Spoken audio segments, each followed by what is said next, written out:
എല്ലാവർക്കും സുഖല്ലേ?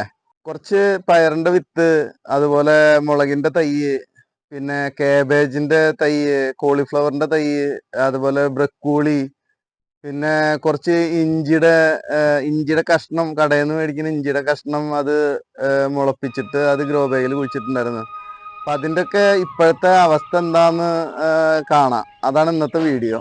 ഏകദേശം ഒരു മാസത്തിന് മുകളിൽ ആയിട്ടുള്ള ചുവന്ന കേബേജിന്റെ തൈയാണിത്.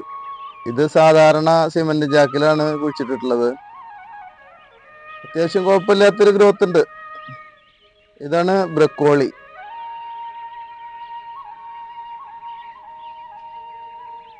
ഇത് പച്ച കാബേജ്. ഇത് നമ്മളെ കോളിഫ്ലവർ. ഇത് കടയിൽ നിന്ന് മേടിക്കുന്ന ഇഞ്ചിയുടെ ചെറിയൊരു കഷ്ണം എടുത്തിട്ട് ഞാൻ വെറുതെ കുഴിച്ചിട്ട് അത് മുളച്ചു വന്നിട്ടുള്ളതാണ്. അത് ഞാനിങ്ങനെ കുഴിച്ചിട്ടുണ്ട്. അത് 2 എണ്ണം ഇങ്ങനെ ഇതായിട്ട് വന്നിട്ടുണ്ട്, 4 ഇല 5 ഇലൊക്കെ ആയിട്ട്. ഒരെണ്ണം മാത്രം വരുന്നുണ്ട്, പിടിച്ചു വരുന്നുണ്ട്. നന്നാവും എന്ന് വിചാരിക്കണേ. നമ്മൾ സാധാരണ കടയിൽ നിന്ന് മേടിക്കുന്ന ഉണക്കമുളക് ഉണ്ടല്ലോ, അതിൻ്റെ വിത്ത് പാവി തയ്യാക്കിയിട്ട് അത് ഗ്രോ ബാഗിൽ കുഴിച്ചിട്ടുള്ളതാണ്. നിറച്ചും മുളകാ.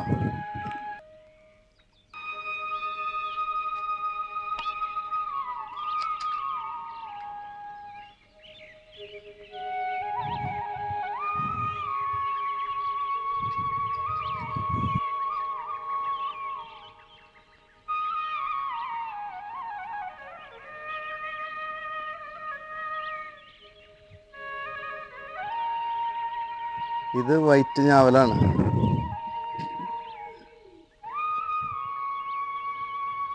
പൂവിട്ടുണ്ട്.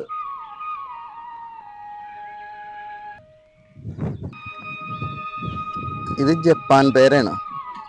ജപ്പാൻ പേര എന്ന് പറയുന്നത് നല്ല ടേസ്റ്റുള്ള പേരൊക്കെയാണ്. പക്ഷെ അത് ഈ തൈ ചെറിയൊരു പ്രശ്നം ഉണ്ടായി. അത് കാരണം അത് കുറച്ചൊക്കെ ഉണങ്ങിയ ഒരു പരുവത്തിലെത്തി. പിന്നീട് ഇപ്പോൾ ഇതാ ലെവലാക്കി എടുത്തുകൊണ്ടിരിക്കുക. ഇതാണ് ചുവന്ന കറ്റാർ വാഴ. ഇതിൻ്റെ പ്രത്യേകത, സാധാരണ കറ്റാർ വാഴ മുറിച്ച് കഴിഞ്ഞാൽ ഒരു മഞ്ഞ ഇതാ വരിക. ഇത് മുറിച്ച് കഴിഞ്ഞാൽ ശരിക്ക് രക്തത്തിൻ്റെ കളറിൽ ചുവപ്പ് ഇതാണ് വരിക, ശരിക്ക് ചോര വരുന്ന പോലെ. അതുകൊണ്ടാണ് ഇതിനെ ചുവന്ന കറ്റാർ വാഴ എന്ന് പറയുന്നത്. നല്ല ഔഷധ ഗുണമുള്ളതാണെന്നാണ് പറയണത്. ഏകദേശം 9 ഗ്രോ ബാഗുകളിലായിട്ട് ഓരോ ഗ്രോ ബാഗിലും 3 പയറിന്റെ വിത്ത് വീതം നട്ടിട്ടുള്ളതാണിത്.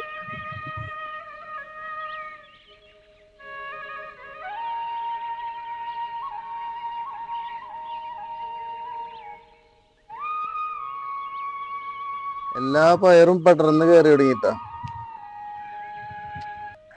അത്യാവശ്യം നല്ല ഗ്രോത്തിൽ തന്നെയാണ്. ഈ പയറ് പടർത്താൻ വേണ്ടിയിട്ട് ഉണ്ടാക്കിയിട്ടുള്ളതാട്ടാ.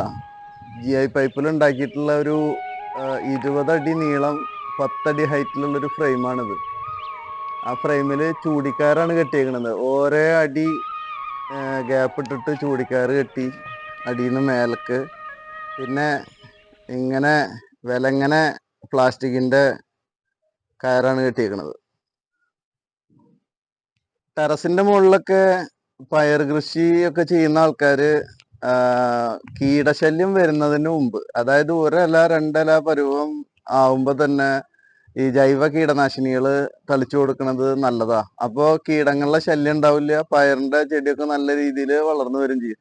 ഞാനിപ്പോൾ ഇവിടെ വിത്ത് മുളച്ച് ഏകദേശം 2-3 ഇല വന്ന് തുടങ്ങിയ ആ സമയം തൊട്ട് ഞാൻ വേപ്പെണ്ണ മിശ്രിതം, വേപ്പെണ്ണ ഒരു 5 ml 1 ലിറ്റർ വെള്ളത്തിലേക്ക് എടുക്കും. എന്നിട്ട് നമ്മുടെ കൈ കഴുകണ ലിക്വിഡ് സോപ്പ് ഉണ്ടല്ലോ, അത് ഒരു 5 ml എടുത്തിട്ട് വെള്ളത്തിൽ കലക്കി അത് സ്പ്രേ ചെയ്ത് കൊടുക്കുകയാണ് ഇപ്പോൾ ഞാൻ ചെയ്യണം. ഞാൻ ഏകദേശം ഒരു 5 ദിവസം കൂടുമ്പോൾ സ്പ്രേ ചെയ്ത് കൊടുക്കും. അത് കാരണം ഇതുവരെ ഒരു കീടശല്യം ഒന്നും ഉണ്ടായിട്ടില്ല.